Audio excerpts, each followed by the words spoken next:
I'm going to throw to Jimmy Dore about how Tulsi absolutely dismantled Hillary in this episode of Tulsi Destroys Hillary Part 2. Bum, bum, bum. Hillary Clinton, your foreign policy has been a disaster for our country and the world. It's resulted in the deaths and injuries of so many of my brothers and sisters in uniform. It's devastated entire countries, millions of lives lost, refugee crises, our enemy Al-Qaeda and ISIS strengthened. We've seen an increase in Iranian and Russian influence in the region. Turkey is emboldened, and we've seen an exacerbation of the problem of nuclear proliferation by overthrowing Gaddafi in Libya. Yet, despite this damage that you have done to our country and the world, you want to continue your failed policies, directly or indirectly through the Democratic nominee. It's time for you to acknowledge the damage that you've caused. And it is long past time for you to step down from your throne so that the Democratic Party can lead with a new foreign policy, which will actually be in the interest of and benefit to the American people and the world. So Jimmy Dore is going to read some tweets from Tulsi Gabbard about Hillary's claims that Tulsi is a Russian agent or a Russian asset, and she's being groomed to run as a third candidate just so that the Democrats can't win? What kind of sense does that make? She doesn't want to run as a third-party candidate so the Democrats lose. She wants to run as the Democratic nominee so that she can win. But Hillary's been used to losing for so long. She's never, the only election she's ever won was to be the New York Senate, and that's only because she was married to Bill. So anyway, here's Jimmy Dore reading, because I love Jimmy Dore. I'm going to put a link down below to this video. But here's him reading her tweets, and he does a fantastic job. Yeah, so what Hillary is implying is that we have infiltrators in the who is the rank of major in the army. How does the you know what? Tulsi Gabbard also has the highest security clearance you can have in our government. She has that. Tulsi actually responded.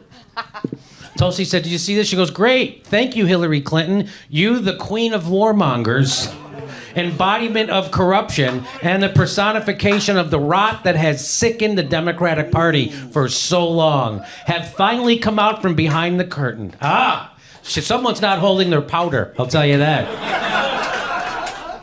Boy, and by the way, I love how Queen of Warmongers was trending on Twitter. It was fantastic.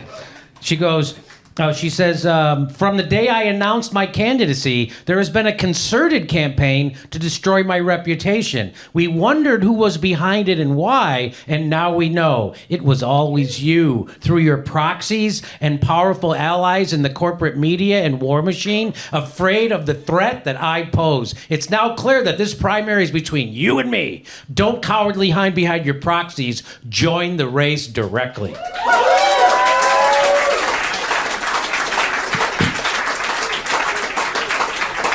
And Hillary said, she said this.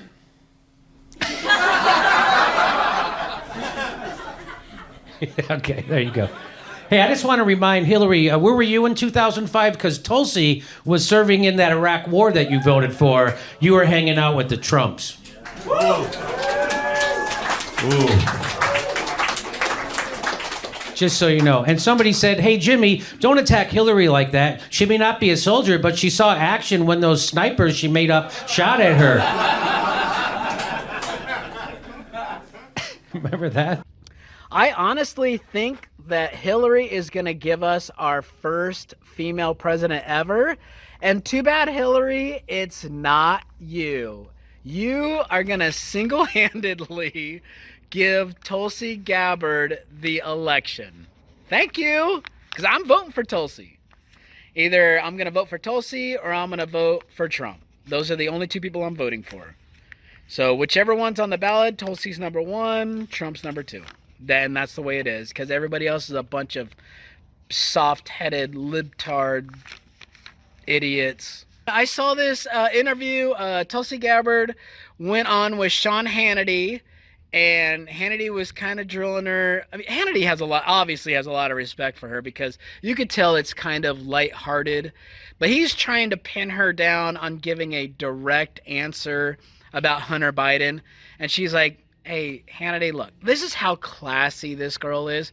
She has 100% chance right here to say what everybody knows, which is, yeah, Hunter Biden is corrupt. Joe Biden is corrupt, and knock Joe Biden off of his little pedestal right now, and Tulsi can, gain points with moderates and libertarians and, Republicans, like middle of the road Republicans.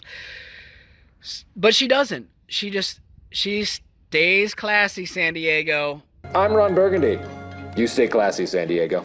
And but anyway, just watch the way that she reacts with poise and class. And to me, she looks very presidential. Here it is. Last question. Why do you think Ukraine and China would ever give Hunter Biden, who had no experience with either country, $1.5 billion in China 10 days after he flew there with his father, had no experience in private equity, no experience in China, no experience in Ukraine, oil, gas, or energy. You got millions of dollars there. Why do you think that Hunter Biden made all of that money? What was the motivation of Ukraine and China, Congresswoman? Those are questions that only Hunter Biden can answer. What do you suspect it is, though? It sounds to me like they like to buy favor. Doesn't it sound like that to you, Congresswoman? Be honest. You can be honest on this show. Really, Hunter Biden is a grown man. He can be held accountable for his own actions. Does that concern you that somebody with no experience, who's the son of the second most powerful person in the country, got millions and had no experience? Does that concern you?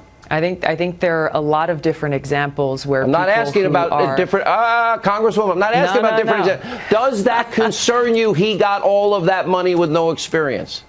That is for Hunter Biden to answer for and to be held accountable for. What do you think? Do you think he should have had some experience before you get millions? I don't know Hunter Biden very well, and I don't know his experience. I don't care if you know him.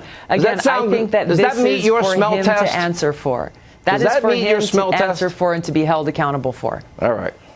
It gets a little tough occasionally on the show, but we do appreciate you coming. I want to close with one last thought. That you love my show and you watch it all the time? Okay, go ahead. I want to say that you and I'm sure, disagree on a lot of things, but I think that you and I agree on one very important point, and that is that the American people have had enough of Hillary Clinton and her warmongering policies. Amen. And so I want to send a message straight to your viewers here today. Join me, support me, help me, vote for me, contribute to my campaign to finally bring about an end to Hillary Clinton's warmongering foreign policy and the influence that she's had for so long over the Democratic Party and Democratic candidates running for president. Invite you back. Tulsi Gabbard, thank you for being with us. All right, now with more on the... Now, if y'all are wondering why I'm wearing my beat-up Cactus Ropes hat and my Tony Valentine construction t-shirt, because I didn't want anybody out here to think I was a celebrity.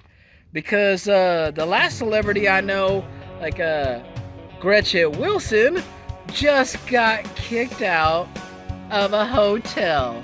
I got the exclusive video. You can find it exclusively on YouTube or probably everywhere else.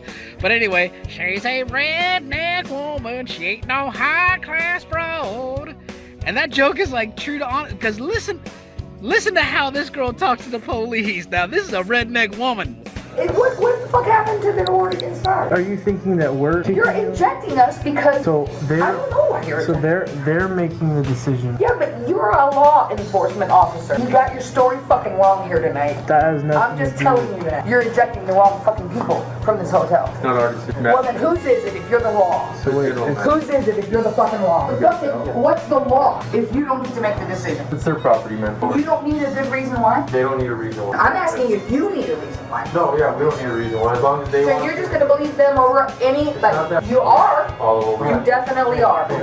You definitely are. Yeah, that's just no. You definitely are. Why is she mad at us? Like, she was so chill. I was a childhood fan. Thankless job. She's just downstairs, just about to wreck the guy. This guy, we're just sitting there waiting. Conversation right now in this room is louder than has been since any call has been made. I tried to explain to them that I was a celebrity in town, and I can't just come down to the restaurant because everybody in the restaurant is looking for me.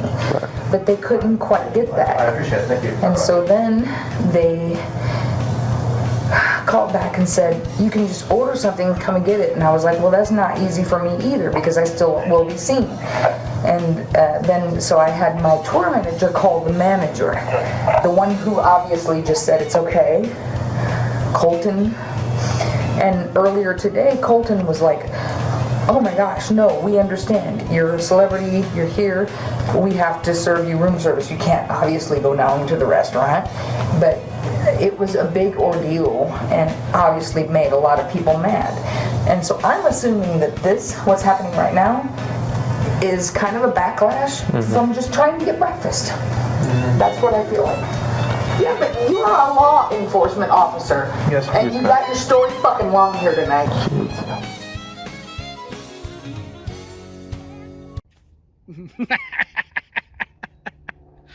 And she still got kicked the fuck out.